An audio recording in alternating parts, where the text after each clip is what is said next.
असल में आज ये जो मीटिंग करनी पड़ रही है या सब लोगों को बुलाया है वो इसलिए है कि बहुत ज़्यादा हमारे पास शिकायतें इकट्ठी हो गई थी। कुछ खुलफाओं की शिकायतें थीं, कुछ मुरीदीन वग़ैरह की शिकायतें थीं और कुछ और दूसरे अहबाब वग़ैरह की शिकायतें थीं।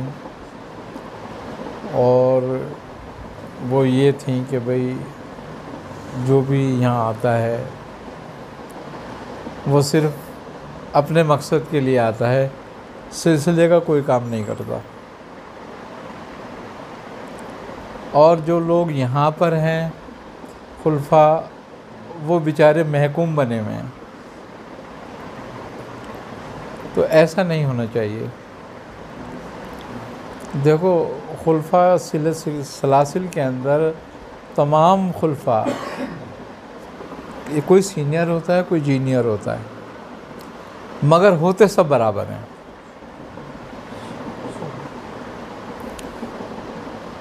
किसी की सीनियरिटी जो होती है कि वो ज़्यादा सीनियर है तो तजर्बे के लिहाज से तो असर होता है, मगर मर्तबे के लिहाज से असर नहीं होता।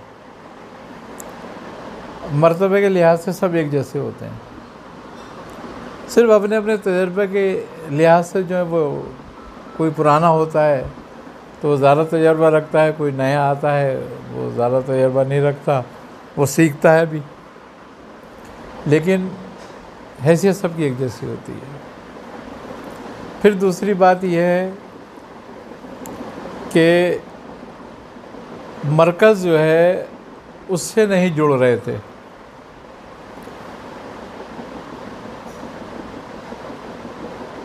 सब अपनी अपनी कतारों में चल रहे थे।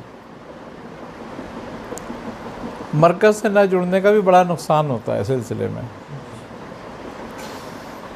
क्योंकि अगर सिलसिले में मरकज़ियत ख़त्म हो जाए या ना रहे या तस्लीम ना की जाए तो उसका भी बुरा असर आता है। क्यों कि फ़ौरन तो उसका कोई इफ़ेक्ट नहीं होता, मगर असर इसका ये होता है कि हर बंदा अकेला हो जाता है।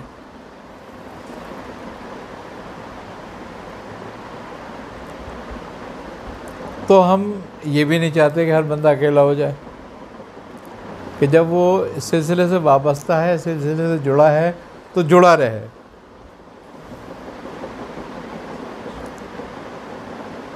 एक तो बात ये है सारी। दूसरी बात है बेशुमार इजाज़तों की,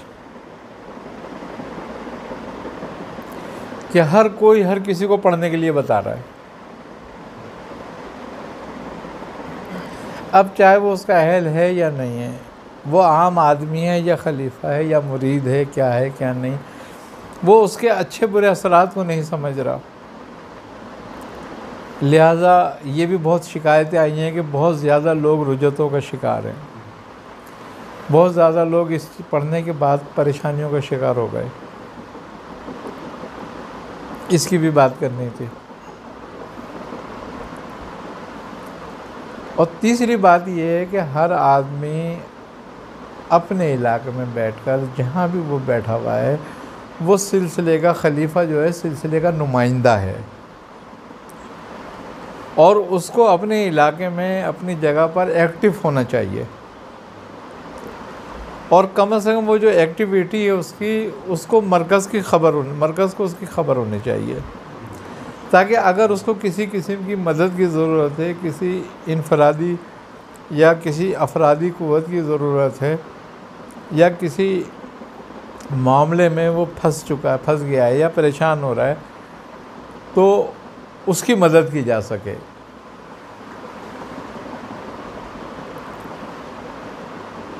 ये बात है। अब ये ना होने की वजह से जो है ना, हमारे यहाँ गिरोह दर गिरोह तकसीम हो रही थी, और गिरोह दर गिरोह की तकसीम जो है सिलसिले के लिए किसी भी सूरत अच्छी नहीं होती। यानी कि आज देखो ना, इस्लाम की असल हालत, असल जो चेहरा है वो क्यों ख़त्म होता जा रहा है, मस्क होता जा रहा है, गिरोह दर गिरोह होने की वजह से। तो इसी तरह से सलासिल के भी जो असल चेहरे होते हैं वो मस्क हो जाते हैं गिरोह के दर गिरोह होने से। हम ये नहीं चाहते कि गिरोह दर गिरोह, एक यूनिटी होनी चाहिए।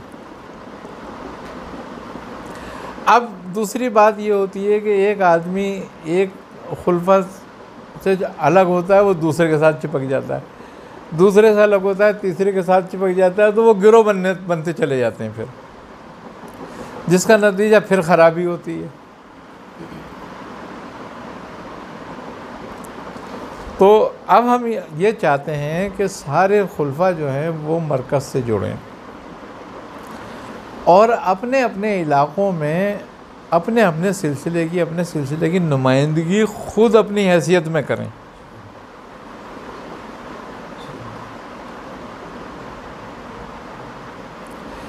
अब इसके लिए कि हम एक दूसरे से राब्ते में रहें, एक दूसरे को देखें, समझें कि भाई किसी को किसी चीज़ की ज़रूरत है, किस में क्या कमी आ रही है, क्या कमी है, क्या बेशी है, किस तरफ जा रहा है, तो उसके लिए एक निगरान कमेटी पंजाब की होनी चाहिए जो एक दूसरे से कोऑर्डिनेशन भी रखें, एक दूसरे की मदद भी करें। तो इसीलिए आपको मशवरे के लिए बुलाया था कि आप लोगों का मशवरा भी इसमें बहुत ज़रूरी है। दूसरी बात यह है कि ये जो जा बेजा इजाज़तें हैं उसके लिए कोई किसी को दे, हमें कोई इस पे एतराज़ नहीं है, लेकिन हमारे तमाम खुलफा और तमाम मुरीदीन और जो हमसे मुताल्लिक़ीन हैं, मैं उनको ज़रूर ये कहूँगा कि वो जो भी अमल करना चाहें, जो भी विर्द व वज़ीफ़ा करना चाहें, जो भी ज़िक्र व अज़कार करना चाहें, जो भी ख़त्म करना चाहें, वो मरकज़ से इजाज़त लें, मरकज़ से जुड़ें। हर मुरीद के लिए ये है कि वो किसी का दिया हुआ वज़ीफ़ा ना पढ़े, कोई खलीफा किसी का दिया हुआ वज़ीफ़ा ना पढ़े, किसी के बताए हुए तरीके पे न चले। क्यों कि हर आदमी अपना अलग तरीका बताएगा, लिहाजा जो सिलसिले का तरीका है वो मफकूद हो जाएगा उन तरीक़ों में। लोगों को पता ही नहीं चलेगा इस सिलसिले का तरीका क्या है। हर आदमी अपने तरीके पे होगा तो सिलसिले के तरीके का पता ही नहीं होता। और याद रखो, फैज़ सिलसिले के तरीके में है,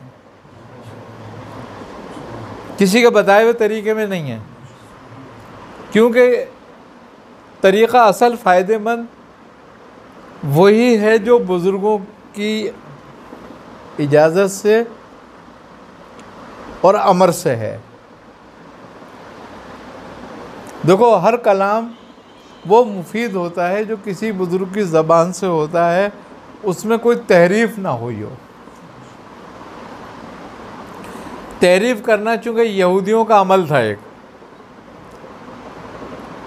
आज जो 3 हमारी जो किताबें हैं आसमानी, वो क्यों शकूक व शुबात का शिकार हो गई कि उसमें तहरीफ़ें हो गई, असल इबारतों को मस्क कर दिया। तो आज कोई इंजील का, कोई ज़बूर का, कोई तौरात का हवाला नहीं देता, सिर्फ कुरान का देता है। क्यों देता है कि ये महफूज है। यहाँ तक कि अल्लाह ताला ने इसकी क़िराअत को भी, यानी कि पढ़ने को भी महफूज कर दिया।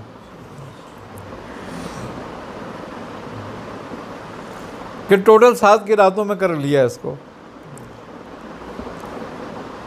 और वो भी ख़ित्तों की ज़बानों की वजह से। मानी मतालिब एक ही हैं। तो मकसद ये कहने का ये इसलिए ये मीटिंग की गई कि सिलसिले के जो तरीक़े हैं, सिलसिले के जो मामलात हैं वो मस्ख़ हो रहे हैं। तो हम ये नहीं चाहते कि वो मस्ख़ हो जाए। देखो, हमें जो कुछ फ़ायदा होगा, जो कुछ फैज़ है, वो सिलसिले के तरीक़े की वजह से है। खानका से जुड़ेंगे तो जितने भी ख़ानदान सिलसिले के हैं, यानी कि कादरी है, चिश्ती हैं, मदारी हैं, कलंदरी है, शाज़ली हैं, शतारी हैं, जो भी कुछ हैं, उनके तरीक़े पे आएंगे, उनके तरीक़ों को जानेंगे। तो हम यही चाहते हैं। दूसरी बात, सिलसिले में एक बड़ी ख़राबी ये हो गई है कि कोई कादरी हो गया है, कोई कलंदरी हो गया है, कोई शाज़ली हो गया है,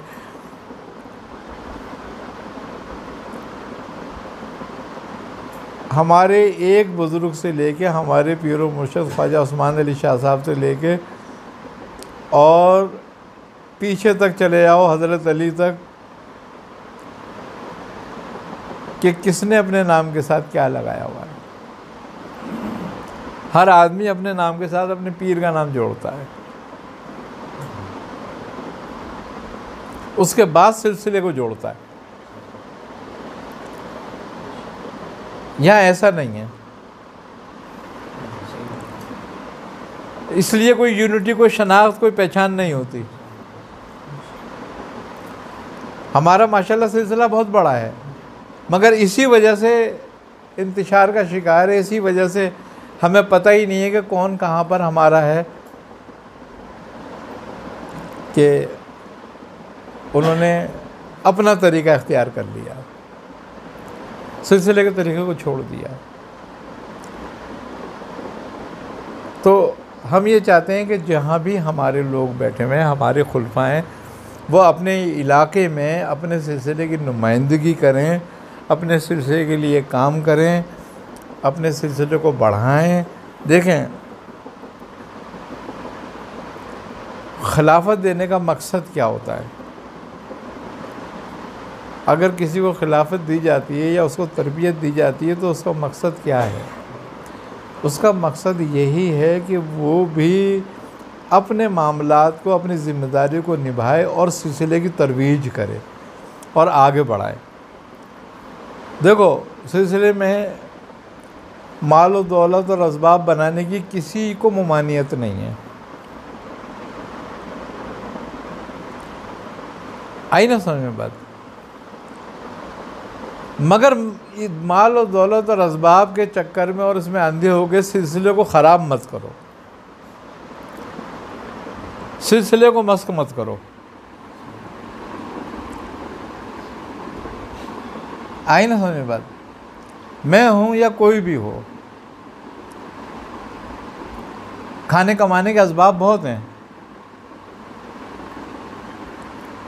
उससे हमने किसी को नहीं रोका। जो चाहता है करे, मगर अपनी जिम्मेदारी पे, सिलसिले का नाम लेकर ना करे। उससे क्या होता है, कहीं कहाँ वाह वाह होती है और कहीं गालियाँ पड़ती हैं।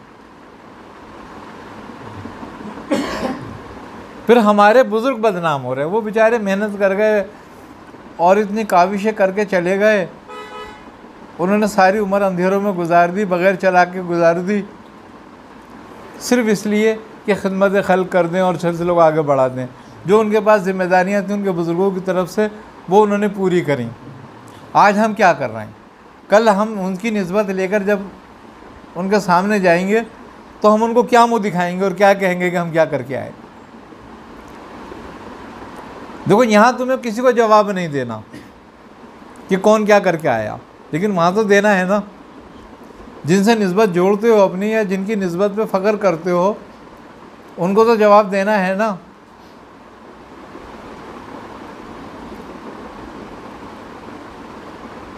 दुनिया में बुराई से रोकने का बेहतरीन ज़रिया आखिरत की सोच है, आखिरत का खौफ है, आखिरत का डर है। या आखिरत का डर ना हो तो दुनिया जंगल बन जाएगी। हर जालिम जुल्म से रुकता है आखिरत के खौफ से। हर मुसलमान का हक समझता है, महफूज रखता है आखिरत के खौफ से। अगर आखिरत का खौफ निकाल दिया जाए तो दीन इस्लाम में भी कुछ नहीं बचेगा।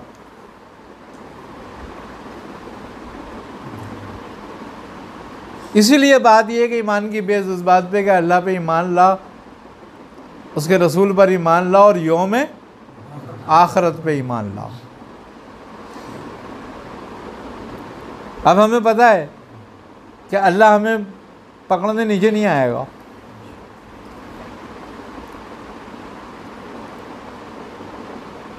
रसूल सामने नहीं है, तो अब रोकेगा कौन चीज़? आखिरत, कि सबको पहुंचना है, सबको जाना है, सबने मुंह दिखाना है, अल्लाह को भी, उसके रसूल को भी, और उन लोगों को भी जिन लोगों ने हमें जिम्मेदारी सौंपी है।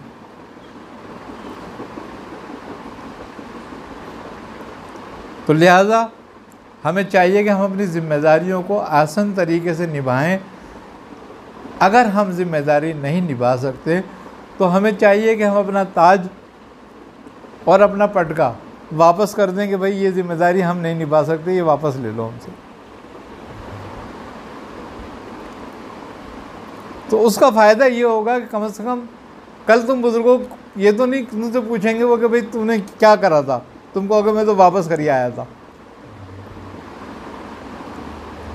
बाकी उसके अलावा भी तो एक अच्छा मुसलमान और एक अच्छे इंसान बनने की ज़रूरत है नहीं है।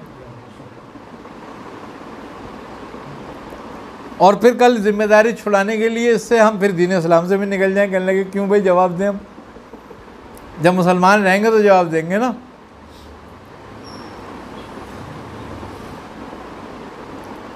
तो लिहाजा इन सब बातों की वजह से मैं ये मीटिंग रखी गई थी ताकि आप लोग भी कुछ मशवरा दो। आप लोग को किसी के पास कोई अच्छा मशवरा हो तो वो बिल्कुल दे, अपने कमेंट्स दे कि भाई ऐसा करें। आई ना समझ बात? इंशाल्लाह समझ में आएगी, सब रज़ामंद होंगे तो वैसा भी करेंगे।